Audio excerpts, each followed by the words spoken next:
Okay, so we're going to start with lesson 7.1, multiplication properties of exponents. And basically what you need to know is that a monomial is a number, a variable, or the product of a number and or one or more variables with non-negative integer exponents. So basically there's only one term. A constant is a monomial that is a real number. The monomial 3x is an example of a linear expression since the exponent of x is equal to 1. The monomial 2x squared is a non-linear expression since the exponent is a positive other than 1. So, for example, 10. Is 10 a monomial? Is it a number? Yes. Okay, we're done. Yes, it's a monomial. F plus 24. Is it a number? No. Is there a variable? Yes. Or is it a product of a number and one or more variables? Well, yes, we have a number and a variable, but this is not the product. That's a sum. So this is not a monomial. When I'm thinking of monomials, I'm thinking of one thing. This would be 1, 2. So h squared would be the same as h times h, which is still being multiplied together. So yes, this is a monomial, and j is a monomial. Okay, so what we are going to be doing now is we're going to be multiplying expressions of powers. So the first one is product, meaning multiplication, of powers. What that means is, hey, we're going to have a power and another power, and we're going to multiply them together. So really what we could do is we could really write this out longhand. For example, x to the 6 is the same as saying x times x times x times x times x times x, 1, 2, 3, 4, 5, 6, times, and then times is bigger times 4 more x's. So if I were to multiply all of these together, this would give me x to the 10th. But look at this.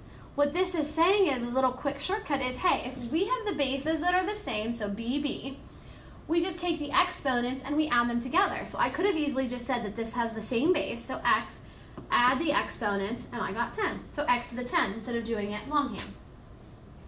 X squared times y to the 6. You cannot do that.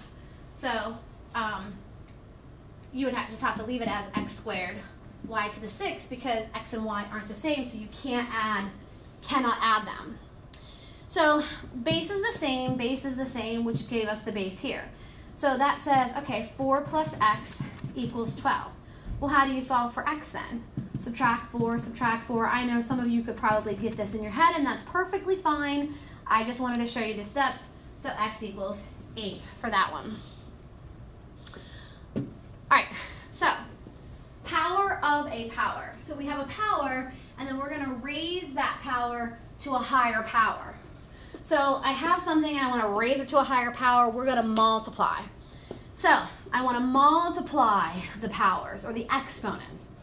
So instead of doing, I could do this b to the third times b to the third times b to the third times b to the third times b to the third.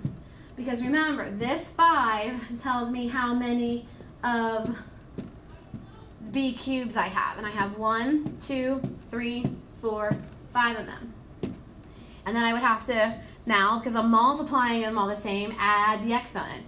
But a quick shortcut says, hey, take these powers and multiply them, b to the 15th.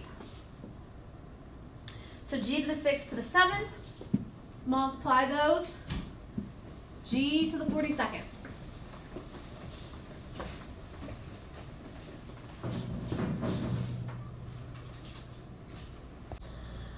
Okay, so since it says multiply the powers, I know that I have x times 3, or 3x, and that's equal to 15 because the bases are the same. The bases have to be the same. Can't repeat that enough. Bases have to be the same in order to follow these rules. Divide both sides by 3, I get x equals 5, so x equals 5. Again, I have 2 to the third, and then that's raised to a power, and that's raised to a power. So it's power to a power to a power. Multiply all of these. 3 times 3 is 9, times 2 is 18. So I get 2 to the 18th power. And then you could evaluate that if you really wanted to. You don't need to. And then the last one, power of a product. So I have a product of numbers inside and I want to raise them to a power. This gets a little tricky, ladies and gentlemen. Remember, there's an A here, the exponent is 1. I add the ones in. And what this M is going to do is it's going to distribute to the power, distribute to the power. Ladies and gentlemen, I want to tell you something right now.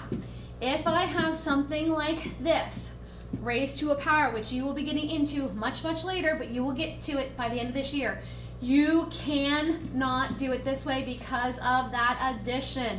This is no, okay? The only time we can distribute that power is when we have a product. See, power of a product. It's the only time right now. So, 3 to the first power, x to the first power. These have ones. Distribute. So now I have 3 to the 5th, x to the 5th. And if you wanted to, you could evaluate that. Most times we might, but that's how you do that. So for this one, 4 to the first, m to the first, n to the first. Distribute. So now I have 4 to the third, distribute, m to the third, distribute, n to the third.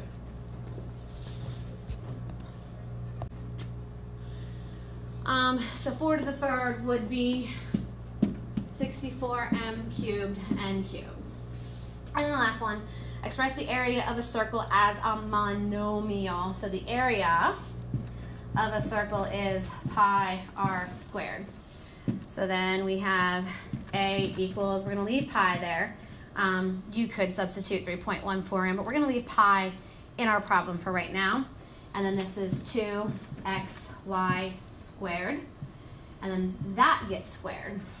All right, so let's look at this. I have a equals pi. And then remember, this is a 2. This is a 1, or this is 2 to the first, x to the first. The y already has a 2, so I'm good to go. Now distribute them. So now I have 2 to the second, x to the second, y to the fourth this time because I want to multiply 2 times 2.